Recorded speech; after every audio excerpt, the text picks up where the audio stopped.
Edgar Allan Poe, The Black Cat, published in 1845.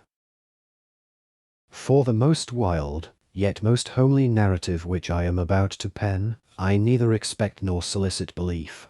Mad indeed would I be to expect it, in a case where my very senses reject their own evidence.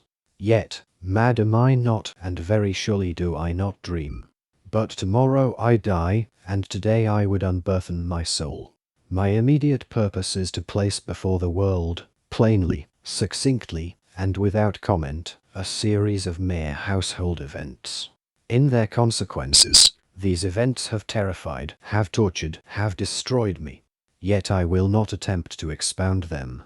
To me, they have presented little but horror. To many they will seem less terrible than bags. Hereafter, perhaps, some intellect may be found which will reduce my phantasm to the commonplace, some intellect more calm, more logical, and far less excitable than my own, which will perceive, in the circumstances I detail with awe, nothing more than an ordinary succession of very natural causes and effects. From my infancy I was noted for the docility and humanity of my disposition. My tenderness of heart was even so conspicuous as to make me the jest of my companions. I was especially fond of animals, and was indulged by my parents with a great variety of pets. With these I spent most of my time, and never was so happy as when feeding and caressing them. This peculiarity of character grew with my growth, and, in my manhood, I derived from it one of my principal sources of pleasure. To those who have cherished an affection for a faithful and sagacious dog, I need hardly be at the trouble of explaining the nature or the intensity of the gratification thus derivable. There is something in the unselfish and self-sacrificing love of a brute, which goes directly to the heart of him who has had frequent occasion to test the paltry friendship and gossamer fidelity of mere man. I married early, and was happy to find in my wife a disposition not uncongenial with my own. Observing my partiality for domestic pets, she lost no opportunity of procuring those of the most agreeable kind. We had birds, goldfish, a fine dog, rabbits, a small monkey, and a cat. This latter was a remarkably large and beautiful animal, entirely black, and sagacious to an astonishing degree. In speaking of his intelligence, my wife, who at heart was not a little tinctured with superstition, made frequent allusion to the ancient popular notion, which regarded all black cats as witches in disguise.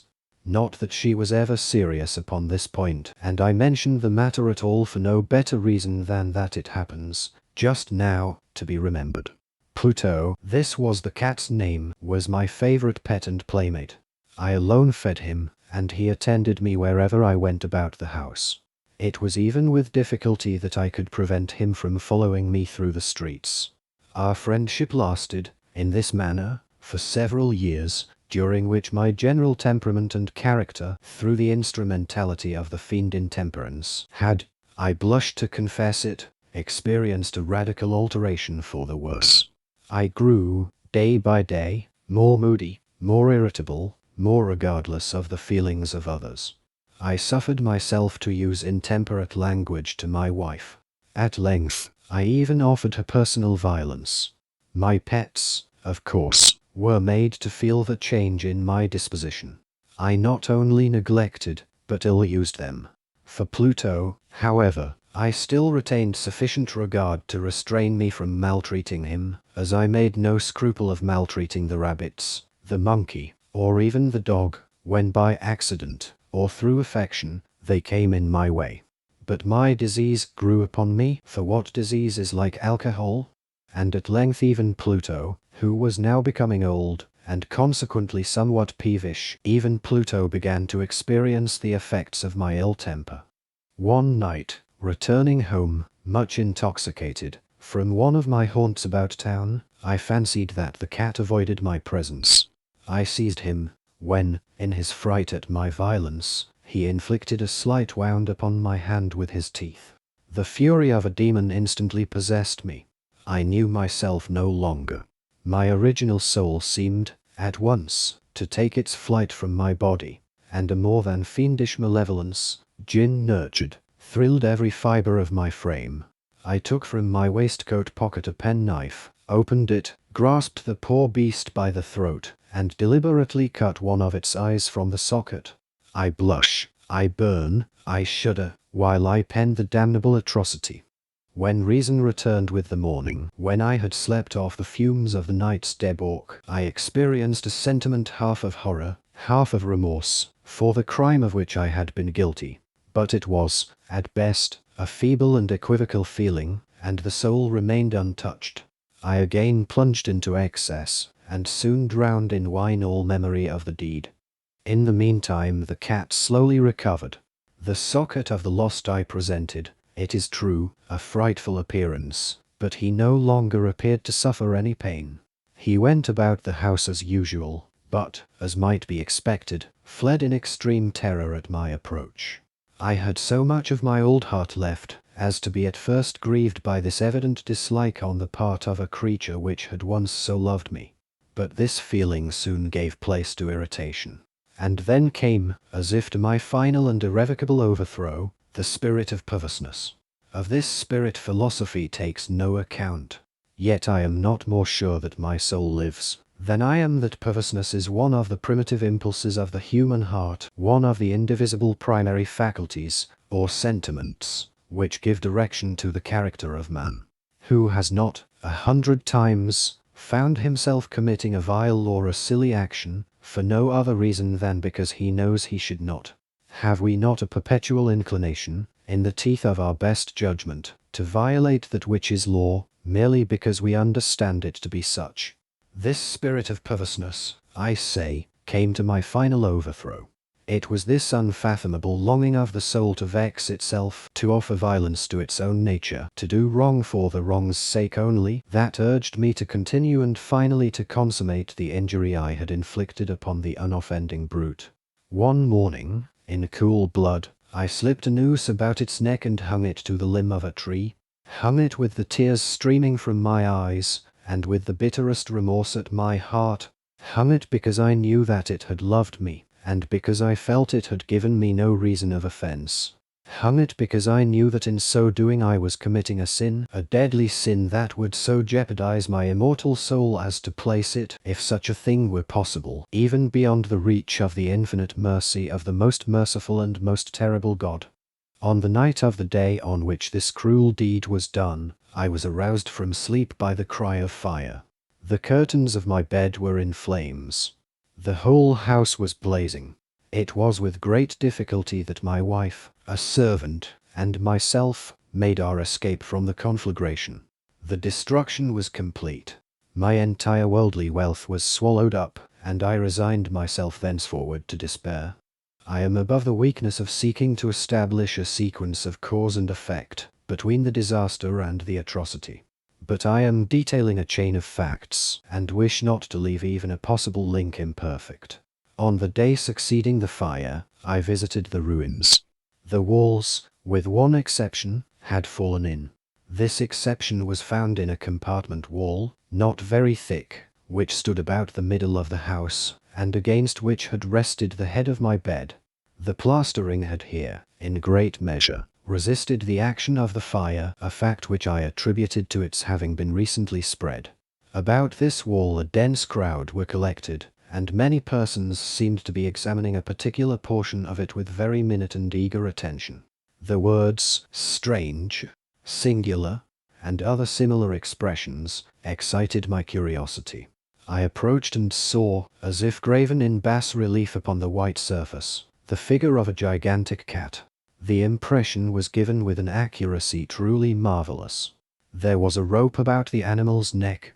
When I first beheld this apparition, for I could scarcely regard it as less, my wonder and my terror were extreme. But at length reflection came to my aid. The cat, I remembered, had been hung in a garden adjacent to the house. Upon the alarm of fire, this garden had been immediately filled by the crowd, by some one of whom the animal must have been cut from the tree and thrown, through an open window, into my chamber. This had probably been done with the view of arousing me from sleep. The falling of other walls had compressed the victim of my cruelty into the substance of the freshly spread plaster, the lime of which, with the flames, and the ammonia from the carcass had then accomplished the portraiture as I saw it. Although I thus readily accounted to my reason, if not altogether to my conscience, for the startling fact just detailed, it did not the less fail to make a deep impression upon my fancy. For months I could not rid myself of the phantasm of the cat, and, during this period, there came back into my spirit a half-sentiment that seemed, but was not, remorse. I went so far as to regret the loss of the animal, and to look about me, among the vile haunts which I now habitually frequented, for another pet of the same species, and of somewhat similar appearance, with which to supply its place. One night as I sat, half stupefied, in a den of more than infamy, my attention was suddenly drawn to some black object, reposing upon the head of one of the immense hogsheads of gin, or of rum, which constituted the chief furniture of the apartment. I had been looking steadily at the top of this hogshead for some minutes, and what now caused me surprise was the fact that I had not sooner perceived the object thereupon. I approached it, and touched it with my hand. It was a black cat, a very large one, fully as large as Pluto, and closely resembling him in every respect but one. Pluto had not a white hair upon any portion of his body, but this cat had a large, although indefinite splotch of white, covering nearly the whole region of the breast. Upon my touching him, he immediately arose, purred loudly, rubbed against my hand, and appeared delighted with my notice. This, then, was the very creature of which I was in search. I at once offered to purchase it of the landlord, but this person made no claim to it, knew nothing of it, had never seen it before. I continued my caresses, and, when I prepared to go home, the animal evinced a disposition to accompany me. I permitted it to do so, occasionally stooping and patting it as I proceeded. When it reached the house it domesticated itself at once, and became immediately a great favourite with my wife. For my own part, I soon found a dislike to it arising within me. This was just the reverse of what I had anticipated, but I know not how or why it was, its evident fondness for myself rather disgusted and annoyed. By slow degrees, these feelings of disgust and annoyance rose into the bitterness of hatred. I avoided the creature, a certain sense of shame, and the remembrance of my former deed of cruelty, preventing me from physically abusing it. I did not, for some weeks, strike, or otherwise violently ill-use it, but gradually, very gradually, I came to look upon it with unutterable loathing, and to flee silently from its odious presence, as from the breath of a pestilence. What added, no doubt, to my hatred of the beast, was the discovery, on the morning after I brought it home, that, like Pluto, it also had been deprived of one of its eyes. This circumstance, however, only endeared it to my wife, who, as I have already said, possessed, in a high degree, that humanity of feeling which had once been my distinguishing trait, and the source of many of my simplest and purest pleasures. With my aversion to this cat, however, its partiality for myself seemed to increase. It followed my footsteps with a pertinacity which it would be difficult to make the reader comprehend. Whenever I sat, it would crouch beneath my chair, or spring upon my knees, covering me with its loathsome caresses. If I arose to walk it would get between my feet and thus nearly throw me down, or, fastening its long and sharp claws in my dress, clamber, in this manner, to my breast. At such times, although I longed to destroy it with a blow, I was yet withheld from so doing, partly by a memory of my former crime, but chiefly, let me confess it at once, by absolute dread of the beast. This dread was not exactly a dread of physical evil, and yet I should be at a loss how otherwise to define it. I am almost ashamed to own, yes, even in this felon's cell, I am almost ashamed to own that the terror and horror with which the animal inspired me had been heightened by one of the merest chimeras it would be possible to conceive. My wife had called my attention, more than once, to the character of the mark of white hair, of which I have spoken, and which constituted the sole visible difference between the strange beast and the one I had destroyed. The reader will remember that this mark, although large, had been originally very indefinite, but, by slow degrees nearly imperceptible, and which for a long time my reason struggled to reject as fanciful, it had, at length, assumed a rigorous distinctness of outline. It was now the representation of an object that I shudder to name, and for this, above all, I loathed, and dreaded, and would have rid myself of the monster had I dared. It was now, I say, the image of a ghastly thing, of the gallows. Oh, mournful and terrible engine of horror and of crime, of agony and of death. And now was I indeed wretched beyond the wretchedness of mere humanity. And a brute beast whose fellow I had contemptuously destroyed, a brute beast to work out for me a man, fashioned in the image of the high God, so much of insufferable woe. Alas! Neither by day nor by night knew I the blessing of rest any more. During the former the creature left me no moment alone, and, in the latter, I started, hourly, from dreams of unutterable fear, to find the hot breath of the thing upon my face, and its vast weight an incarnate nightmare that I had no power to shake off, incumbent eternally upon my heart. Beneath the pressure of tormented such as these, the feeble remnant of the good within me succumbed. Evil thoughts became my sole intimates, the darkest and most evil of thoughts.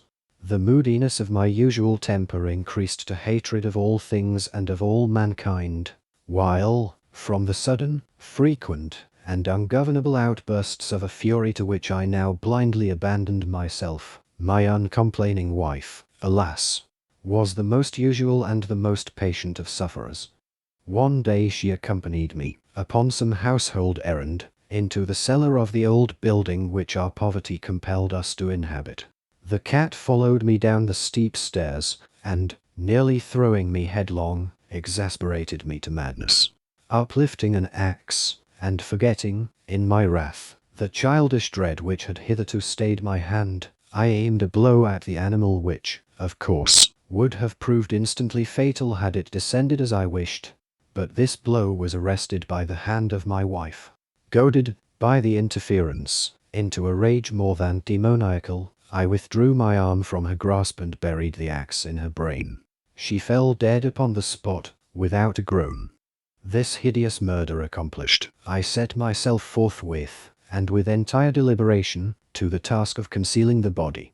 I knew that I could not remove it from the house, either by day or by night, without the risk of being observed by the neighbors. Many projects entered my mind. At one period I thought of cutting the corpse into minute fragments, and destroying them by fire. At another, I resolved to dig a grave for it in the floor of the cellar. Again, I deliberated about casting it in the well in the yard, about packing it in a box, as if merchandise, with the usual arrangements, and so getting a porter to take it from the house. Finally I hit upon what I considered a far better expedient than either of these. I determined to wall it up in the cellar, as the monks of the Middle Ages are recorded to have walled up their victims. For a purpose such as this the cellar was well adapted. Its walls were loosely constructed, and had lately been plastered throughout with a rough plaster, which the dampness of the atmosphere had prevented from hardening. Moreover, in one of the walls was a projection, caused by a false chimney, or fireplace, that had been filled up, and made to resemble the rest of the cellar. I made no doubt that I could readily displace the bricks at this point, insert the corpse, and wall the whole up as before, so that no eye could detect anything suspicious. And in this calculation I was not deceived. By means of a crowbar I easily dislodged the bricks, and, having carefully deposited the body against the inner wall, I propped it in that position, while, with little trouble, I relaid the whole structure as it originally stood. Having procured mortar, sand, and hair, with every possible precaution, I prepared a plaster which could not be distinguished from the old, and with this I very carefully went over the new brickwork. When I had finished, I felt satisfied that all was right. The wall did not present the slightest appearance of having been disturbed.